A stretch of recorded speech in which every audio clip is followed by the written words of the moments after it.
Perkenalkan, nama saya Karen Gracia Andris, NIM 1906 11021107, kelas 5B2, jurusan manajemen. Video ini dibuat untuk memenuhi tugas dari mata kuliah Manajemen Perubahan. Perubahan organisasi merupakan proses penyesuaian desain organisasi terhadap kondisi lingkungan yang dihadapi. Tingkat perubahan organisasi yaitu perubahan pada sikap individu dalam organisasi, pada tingkat kelompok, dan pada tingkat organisasi. Menurut Gareth Morgan, ada 4 metafora yang terbukti dapat membantu untuk membentuk gambaran dari organisasi, yaitu mesin, organisme, budaya, dan penjara psikis. Fungsi dari dinamika organisasi yaitu membentuk kerjasama, memudahkan segala pekerjaan, mengatasi pekerjaan yang membutuhkan pemecahan masalah, dan menciptakan iklim demokratis. 3 tipe perubahan dalam organisasi yaitu perubahan developmental, perubahan transisi, dan perubahan transformasi. Pendekatan perubahan organisasi yaitu pendekatan struktur, pendekatan teknologi, dan pendekatan orang.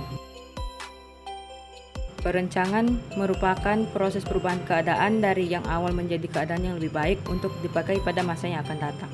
Analisis kebutuhan perubahan yaitu ada diagnosa untuk perubahan dan tahan terhadap perubahan. 5 level perubahan strategi yaitu continuation, routine change, limited change, radical change, dan organizational redirection. Perencanaan proyek tujuannya yaitu sebagai pedoman pelaksanaan, mendokumentasi asumsi-asumsi yang dijadikan dasar dalam perencanaan, mendokumentasi keputusan penting, mendefinisikan pemeriksaan sebagai dasar untuk menilai kinerja dalam kegiatan pengawasan proyek. Implementasi adalah proses mewujudkan rencana. Implementasi perubahan merupakan tahap ketiga pada manajemen perubahan, di mana pada tahap ini terjadi proses pencairan, perubahan, dan pembekuan yang diharapkan. Langkah yang dapat dilakukan untuk memperbaiki keberhasilan implementasi menurut Harvard Business Essentials: mendapatkan dukungan dan pelibatan orang kunci, menyusun rencana yang kuat, mendukung rencana dengan perilaku konsisten, develop enabling structures, celebrate milestone sukses, communicate relentlessly. Manajemen pengendalian perubahan adalah proses yang meyakinkan bahwa implementasi perubahan di dalam ruang lingkup IT efektif. Tujuan dari manajemen pengendalian perubahan adalah untuk meminimalisir gangguan, kesalahan, dan juga perubahan yang tanpa persetujuan.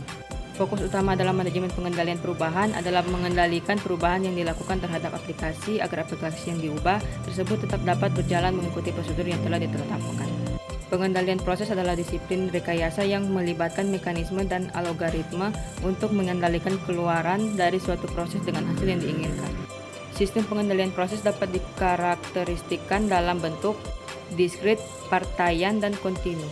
Sistem pengendalian internal adalah hal wajib yang harus dimiliki oleh perusahaan karena berbagai alasan, baik demi kelancaran operasional perusahaan hingga tingkat keamanan. Pengendalian lingkungan adalah fase terakhir dari perencanaan, pelaksanaan, dan pemeriksaan sistem manajemen lingkungan. Pengendalian risiko merupakan suatu proses yang dilakukan manajer setelah mengidentifikasi, pengukuran, dan koreksi atas semua kegiatan atau perubahan yang berpotensi menghasilkan risiko atau kerugian dalam rangka memastikan bahwa tujuan-tujuan dan rencana-rencana organisasi atau perusahaan dapat terlaksana dengan baik. Sekian video dari saya. Jika ada kesalahan dalam penyebutan dan penulisan, saya minta maaf. Terima kasih.